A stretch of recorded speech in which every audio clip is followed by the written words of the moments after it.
gue ya. Jadi gue mau nonton tuh makin aduh, dan ceritanya bagus bener ceritanya. 안녕하세요. 한국 얘기하자. Oke, annyeonghaseyo. Balik lagi sama aku Michelle, dan kali ini aku mau bahas film yang baru aja aku selesai nonton, yaitu Vagabond. Ini film lumayan banyak yang menyarankan aku nonton gitu, karena aku suka banget sama film action sebenarnya dibanding sama film romance. Kayaknya aku lebih banyak malah nonton film action daripada film romance. Aku nonton film romance tuh baru belakang-belakangan ini gitu, sejak covid lah gitu baru nonton romance. Tadinya kebanyakan yang aku tonton itu kalau nggak action fantasi biasanya gitu.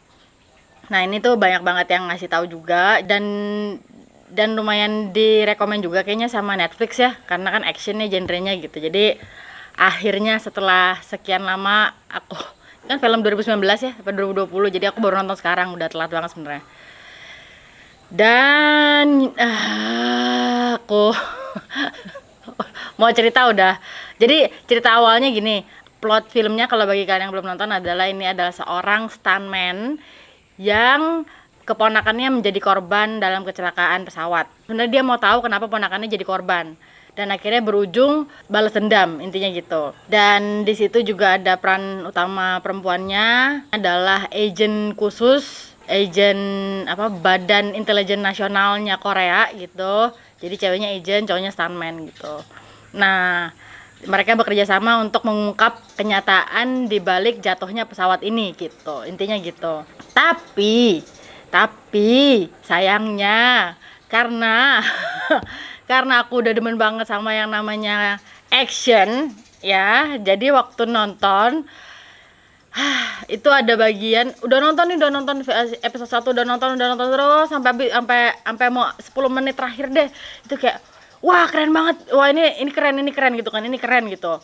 Dari ceritanya ini keren.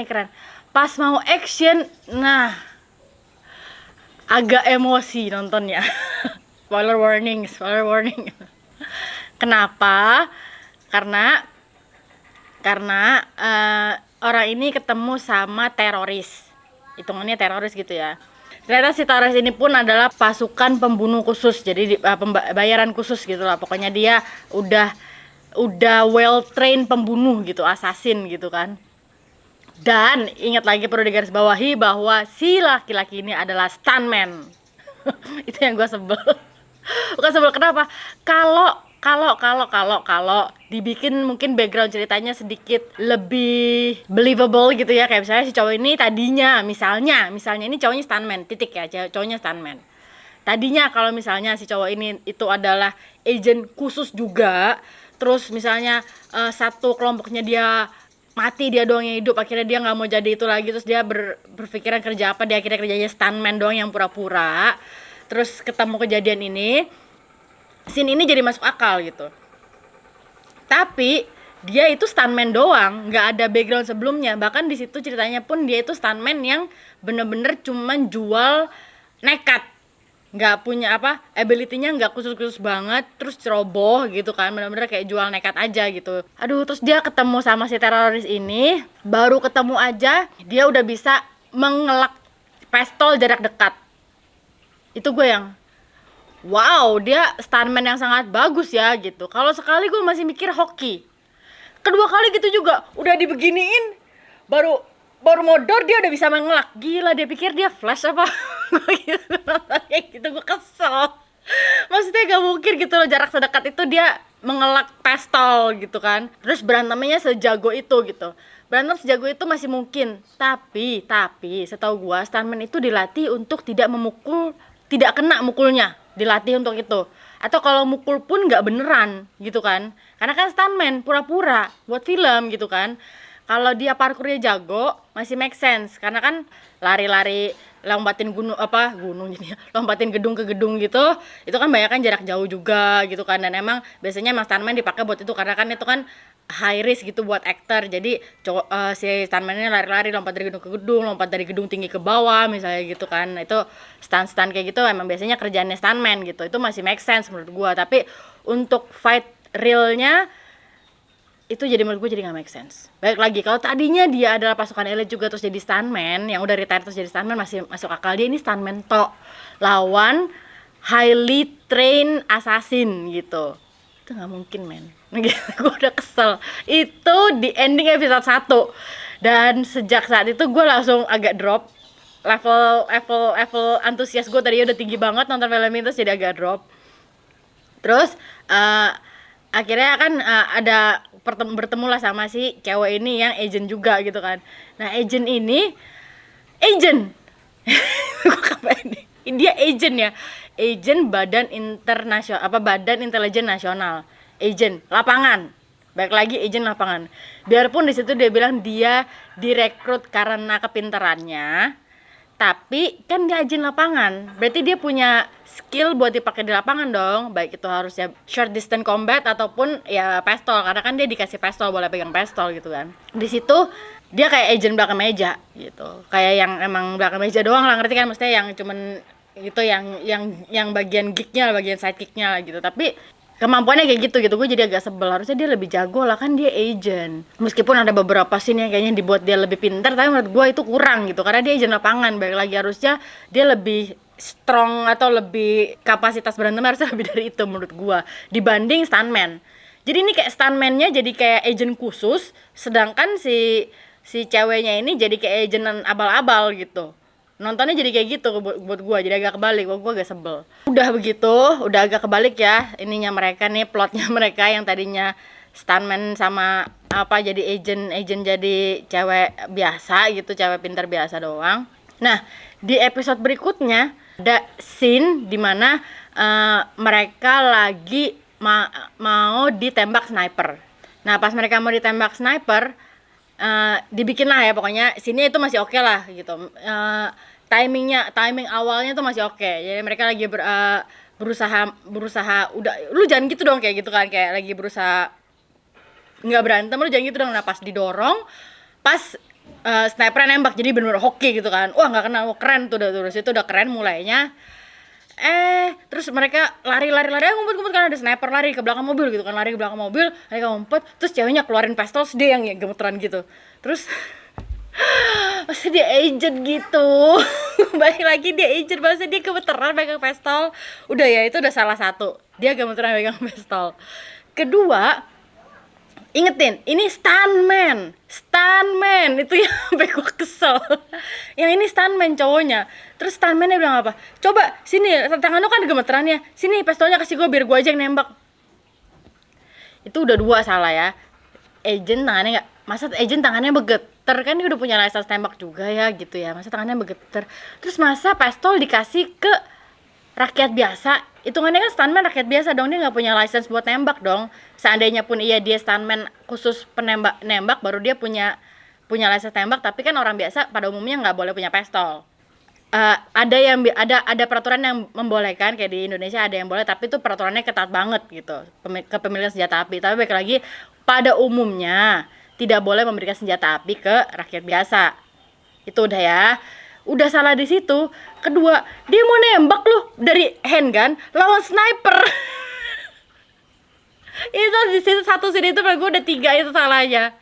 Nggak, agent gemeteran, terus kasih senjata ke rakyat sipil, terus rakyat sipil pegang handgun malah sniper. Gue yang what gitu, gue yang apa-apaan ini gitu. Balik lagi si snipernya ini agent khusus loh, assassin yang dibayar untuk membunuh gitu kan, dia udah high train pegang sniper lawan handgun. Itu gue ya jadi gue mau nonton tuh makin aduh. Dan ceritanya bagus bener, cerita kenapa pesawat ini jatuh. Terus kayak dari awal sebenarnya semua yang terlibat dalam kecelakaan itu di episode 1 tuh udah dikenalin semua gitu. Jadi sebenarnya semua yang terlibat itu udah ada, tapi mereka saling silang mengalahkan kepintaran satu sama lain. Itu pinter banget gitu, sampai membeli power yang makin lama makin gede gitu kan, mereka membeli gitu kan. Itu keren banget dibikin begitu gitu. Jadi kayak jadi benar-benar kayak kecelakaan pesawat ini tuh bukan kecelakaan biasa gitu, dari dibilangnya malfunction pesawat gitu sampai teroris sampai wah pokoknya tuh keren banget dibikin, ceritanya tuh keren banget. Cuman setiap mau actionnya pun keren. Sebenarnya actionnya kayak berantemnya tuh keren, cuman ya gitu ada bagian-bagian yang miss lah gitu, kayak detailnya itu tuh yang mungkin kayak balik lagi karena mungkin gue kebanyakan nonton action sebelum ini. Gue udah banyak banget vocab film action mungkin di kepala gue, jadi menurut gue ini sama sekali gak make sense. Itu ya. Terus udah tuh udah episode 2 ya. Lanjut lagi di actionnya dia itu tiap lagi adegan action udah keren dibikin. Adegan action itu keren dan susah dibikin dan mahal. Bikin film action itu mahal, bagian actionnya itu mahal. Sayangnya di film ini udah dibikin bagus, kameranya geter, shaking. Maksudnya sih memang kayak handheld supaya kelihatan lebih real gitu kan. Cuman ini terlalu shaking, bukan kayak seru jadinya, tapi kayak lagi gempa bumi dia berantemnya, tahu nggak lu? Jadi digoyang-goyang, sini goyang-goyang, gitu goyang. Aduh, ini sayang banget sih gitu. Harusnya dibikin shaking secukupnya aja lah. Toh mereka juga emang berantem, ada apa koreo berantemnya oke gitu loh. Ini sih terlalu goyang gitu, nontonnya jadi pusing gitu, nggak kelihatan keindahan mereka berantemnya gitu. Itu gue udah sebel, aduh kasihan. Lanjut lagi, ingat tetap perlu gue garis bawahi, dia stuntman ya, stuntman. Dia datang ke Blue House, itu White House-nya. White House itu kan di Amerika, kalau di Korea namanya Blue House, istana kepresidenan ya. Dia menerobos masuk ke istana kepresidenan melawan 30 penjaga pribadi presiden, lu bayangin. Dia stuntman. Gue sampai kesel. Masa dia lawan 30 penjaga istana itu kan, penjaga presiden itu kan pasti yang udah high train, yang udah dilatih dengan benar-benar untuk namanya jagain presiden. Pasti kan pasukan khusus juga gitu, pasukan khusus pengawal kepresidenan gitu kan. Khusus, udah semuanya tuh labelnya banyak gitu kan. Nggak mungkin yang abal-abal dipilih gitu. Dia stuntman, lawannya 30. Waduh.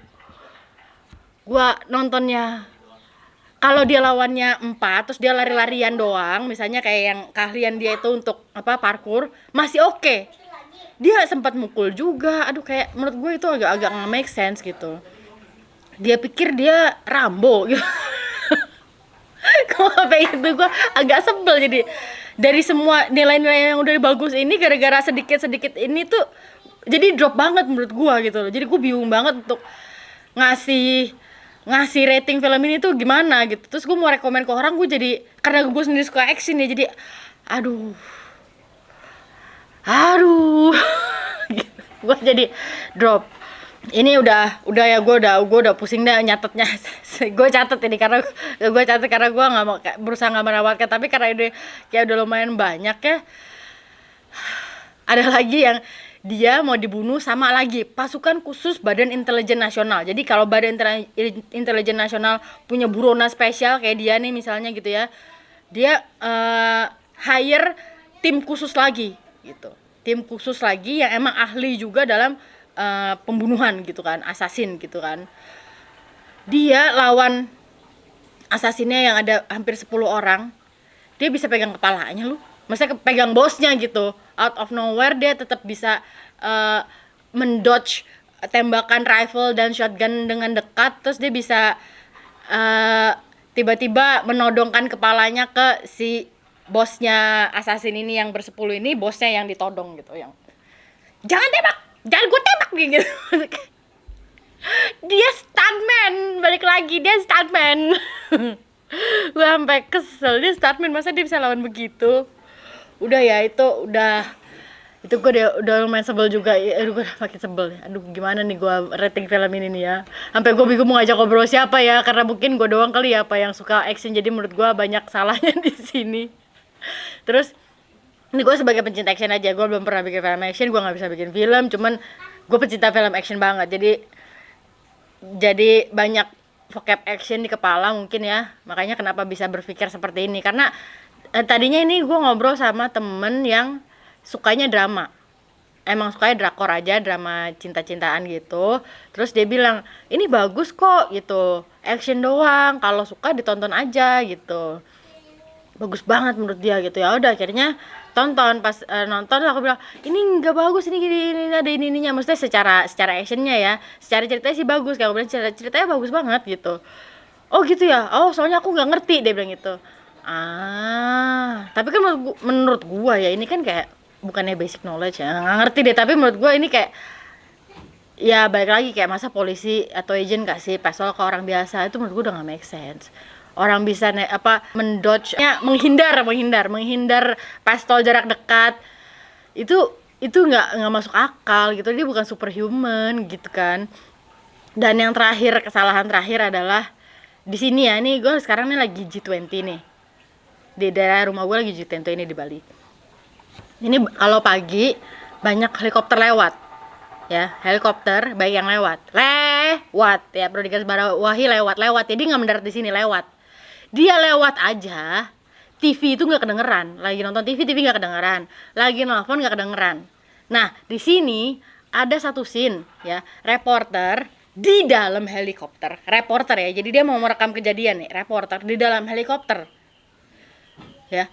Pernah nonton film, pernah dong nonton film, misalnya nonton film yang ada di dalam helikopter. Nah, biasanya tuh mereka pakai earphone. Ya kan? Pakai earphone yang ada mic-nya. Ya kan? Yang ada mic-nya. Kenapa? Karena bayangin kita duduk di sini, helikopter lewat aja nggak kedengeran.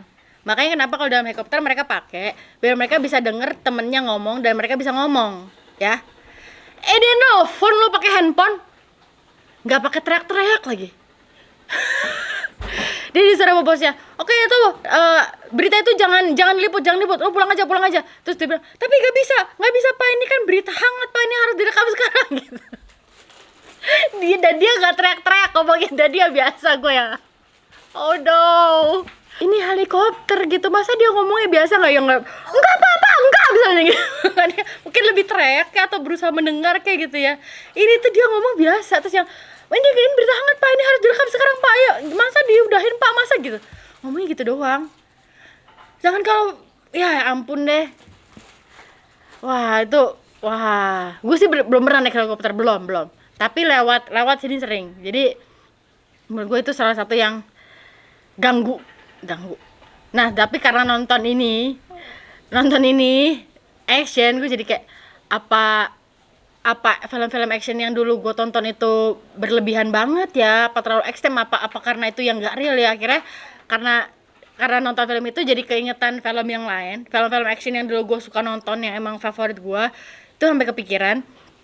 Terus akhirnya setelah nonton itu selesai, malamnya gue nonton saking kayak bener gak sih apa imajinasi aku aja nih yang membayangkan film yang aku tonton itu emang lebih bagus. Tapi setelah ditonton emang lebih bagus, dan karena itu kepikiran akhirnya kayak perlu deh nih, abis ini aku mau kasih satu video.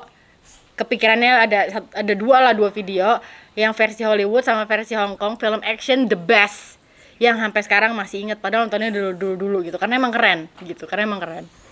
Jadi kepikiran gara-gara nonton film ini nih.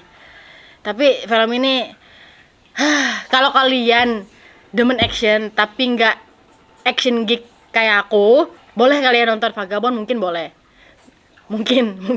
karena dari ceritanya oke banget. Oke banget. Drama cinta-cintanya nggak banyak.